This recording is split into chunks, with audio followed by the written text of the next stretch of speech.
आपलं पुन्हा एकदा स्वागत। एकीकडे राज्य अतिवृष्टीच्या संकटात सापडलं असताना विरोधी पक्ष नेत्याचा मुद्दा खासदार संजय राऊतांनी काढलाय आणि त्यावरून आता राजकारण रंगलंय।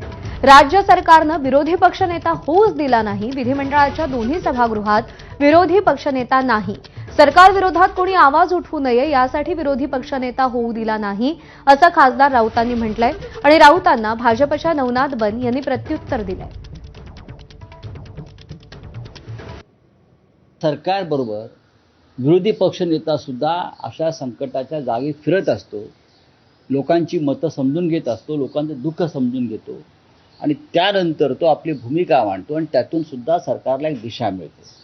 पण या राज्याचे मुख्यमंत्री देवेंद्र फडणवीस, या देशाचे पंतप्रधान नरेंद्र मोदी आणि या राज्याचे गृहमंत्री अमित शहा या तिघांनी लोकशाही विरुद्ध कट केलेला आहे। विरोधी पक्षनेतेपद नसणं विधिमंडळाच्या दोन्ही सभागृहात हा या राज्याच्या जनतेचा जो आक्रोश आहे तो दडपण्याचा प्रयत्न आहे। जनतेच्या वतीनं आवाज उठवणारा तुम्ही नेता, विरोधी पक्ष नेता ठेवलेला नाहीये, तुम्ही काय जनतेला मदत करणार आहात?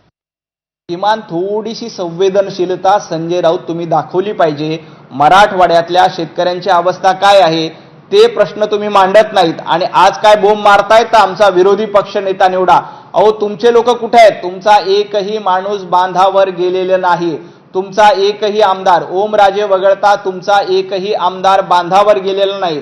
तुमचा एकही आमदार बांधावर उपस्थित नाही। तुमचा एकही खासदार बांधावर उपस्थित नाही आणि तुम्हाला विरोधी पक्षनेते पदाची काळजी आहे।